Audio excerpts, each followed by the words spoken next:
데일리 브리핑. 네, 우선 방금 들어온 소식부터 전해드립니다. 이 FDA가 오늘 아침에 코로나19 백신 부스터샷의 접종 대상을 16살 이상 청소년으로 확대했습니다. 지금까지는 18살 이상 성인에게만 부스터샷 접종 자격이 주어졌었는데 이것을 16살 이상으로 낮춰서 대상을 확대한 것입니다. 자, 지금 전화에는 퀀텀 FNA의 최은하 대표 연결되어 있습니다. 안녕하십니까? 안녕하십니까? 이 델타 변이 확산 그리고 또 새로운 오미크론의 위협, 이게 아주 경제 면에서도 매우 어려운 도전을 던지고 있는 것 같습니다.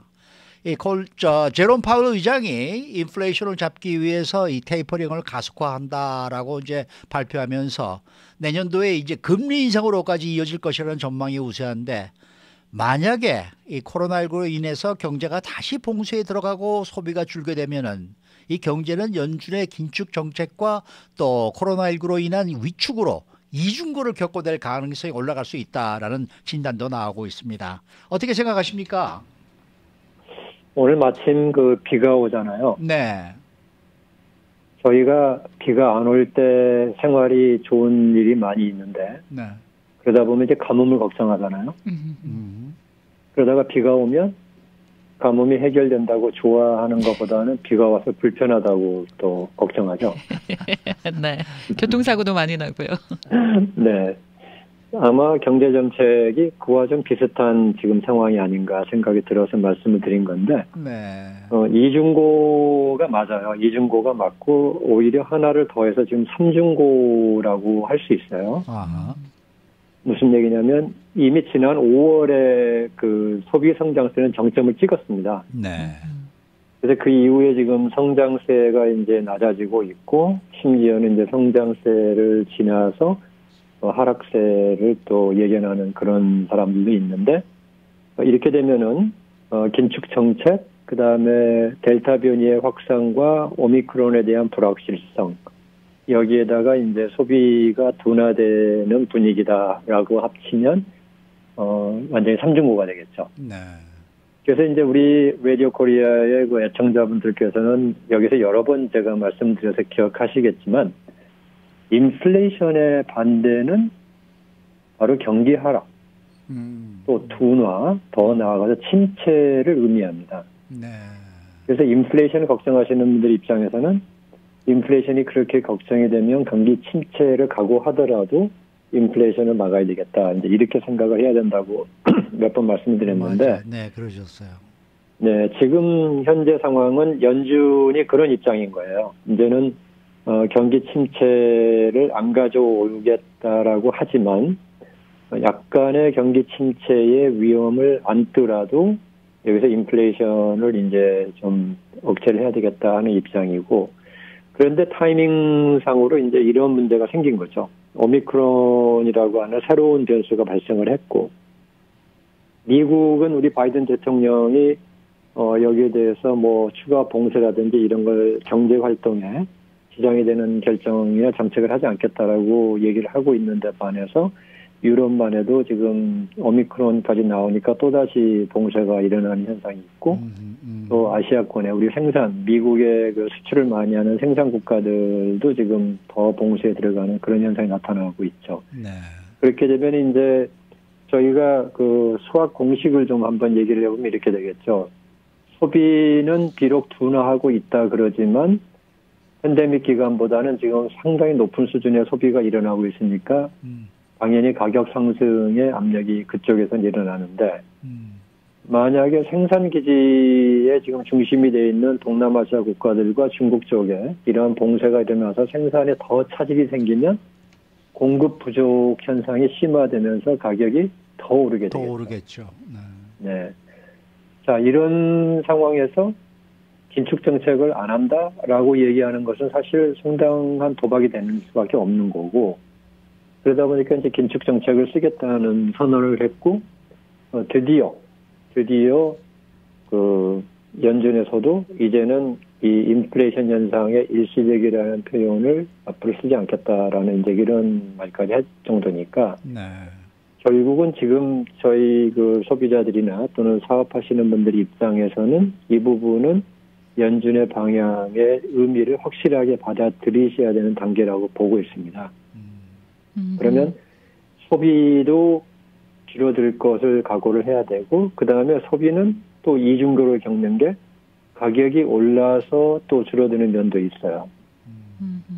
그러니까 가격이 올라서 소비가 조금 줄고 있는데 거기다가 긴축까지 하게 되면 이제 더 줄 가능성이 있고, 그 다음에 기업들 역시 마찬가지죠. 자금이 많이 흐르면은 시설 투자를 더 늘리겠다는 그러한 과감한 공격적 경영을 하는 데 비해서 앞으로 긴축을 한다 그러면 자금도 부족하게 되고 이자 비용도 올라가게 될 걸 예상하니까 아무래도 그 시설 확장 같은 부분에 좀 주춤하게 됩니다. 그래서 생산 쪽에서도 조금 그 위축이 될 가능성이 있고, 그래서 바로 그 질문해 주신 대로 지금의 이중고 또는 그 삼중고의 그런 가능성이 올라가고 있지 않느냐, 여기에 대한 대답은 네, 당연히 지금 올라가고 있고, 이것은 바로 불과 2주 전까지만 해도 많은 분들이 우려하셨던 인플레이션을 이제는 연준에서 잡겠다라고 하는 그런 방향의 그 결정이기 때문에 저희가 둘 다를 선택할 수는 없는 거거든요. 경제에서는 언제나 저희는 하나를 선택하면 하나를 잃게 됩니다. 그래서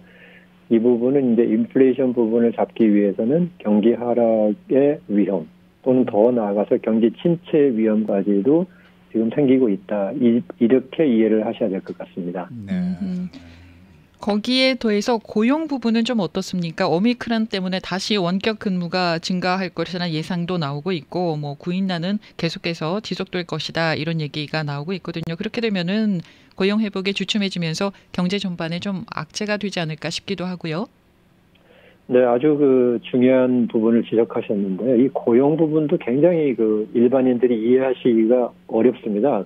또 대부분은 잘못 이해를 하세요. 예. 무슨 얘기냐면 고용이 는다는 것이 좋은 현상이냐? 그러면 당연히 좋다라고만 생각을 하시는데, 고용이 어느 수준 이상으로 늘어버리면 경제에 악재가 됩니다. 네.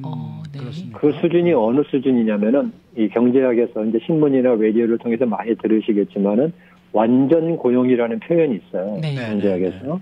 그 완전 고용은 100%를 의미하는 게 아닙니다. 고용의 100%의 완전 고용을 얘기하지는 않고 보통 지금 미국 같은 경우는 팬데믹 이전에는 3.5% 정도가 그 실업률이 완전 고용 수준이다라고 그때 봤고. 완전 고용이라 그랬죠. 네. 예. 근데 그 완전 고용의 의미는 뭐냐면 거기서부터 실업률을 더 낮추려고 하면은 생산성이 늘어나지는 않고 오히려 인플레이션만 가속화된다는 그 의미예요. 아하. 그러니까 지금 현재 이제 지난달에 그 나온 그 고용 지표를 보면서 실업률이 4.2%까지 낮아졌거든요. 네. 그러면 지금 경제계에서는 굉장히 고민이 많아요. 연준도 마찬가지고. 과연 팬데믹 이전에 3.5%가 완전 고용인 거냐? 거기까지 가야 되는 거냐? 아니면 지금 4.2%가 완전 고용에 이미 도달한 거 아니냐라는 이런 고민이 생기는 거예요. 네.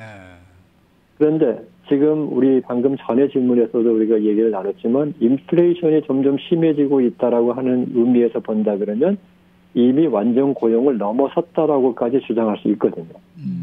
그렇군요. 네, 그러니까 지금 현재 고용 회복이 안 된다라고 하는 부분은 이제는 넘어섰다라고 봐야 될 것 같아요. 그래서 이제는 고용 회복은 이미 그 완전 고용이라는 측면에서 보면은 이미 고용 회복을 지나서 여기서 더 고용을 늘리고자 한다면은 자칫하면은 인플레이션을 유발하는 그런 문제가 생기지 않겠느냐는 이런 점인데, 이게 어디서 나타나냐면은 지난달 발표된 그 고용 지표에서는 생산성이 미국이 떨어졌어요. 3, 4분기에. 생산성은 어떻게 떨어지냐면 전체 생산한 것에 비해서 인건비로 나누는 거거든요. 네네. 근데 인건비 올라가는 속도가 생산량 늘어나는 것보다 더 많았다는 거죠. 아하. 네. 그러니까 생산성이 떨어졌다고 하는 것은 이미 완전 고용을 도달했거나 이미 넘어섰다라고까지 볼 수 있어요. 그래서 지금 그 질문을 제가 왜 굉장히 중요한 질문이다 그러냐면은 고용은 많을수록 좋다라는 것은 경제학에서는 받아들이지 않습니다. 그렇군요. 고용은 어느 적정 수준에서 있어야 된다는 거고, 이 적정 수준은 이미 도달하지 않았다는 쪽으로 지금 의견이 많이 기울고 있어서 네. 지금 고용 면에서만 본다 그러면은 이 고용을 위해서 경기 회복이 더 돼야 된다라고 하는 생각보다는 오히려 지금 고용이 너무 그 완전 고용을 지나선 부분이 됐기 때문에 이 인건비 상승이 상당히 지금 심각한 수준으로 올라갈 수 있다. 그렇게 되면 또 거꾸로 인건비 상승되니까 원가 상승되고, 원가 상승되면 가격 상승되고, 가격 상승되면 또 다시 인건비가 또 올라가야 되죠. 네. 그래서 이 앞에 첫 번째 질문과 두 번째 질문이 서로 궤를 같이 하는데, 이게 적정 수준으로 맞춰지지 않으면은 계속 그 악순환으로 물고 하면서 가격만 올라가는 그러한 1970년대 후반 상황이나 1920년대 후반 상황 같은 그러한 일이 발생할 수 있는 위험이 지금 있다는 거죠.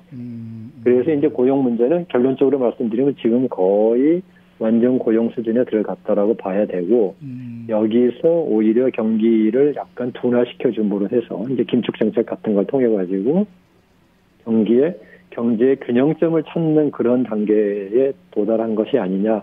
이래서 이제 연준도 자신 있게 테이퍼링을 과속화하고 금리 인상도 조금 더 앞당겨 줄 수 있다라고 하는 이런 분위기를 띄우고 있는 것이다. 이렇게 이해를 하셔야 될 것 같습니다.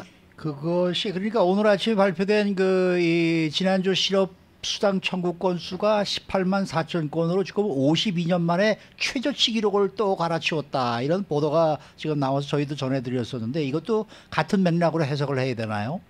그렇습니다. 이것도 같은 맥락이고 거기에 덧붙여서 해고된 직원 중에 자진 퇴사율이 지금 굉장히 높아요. 자진 퇴사율이?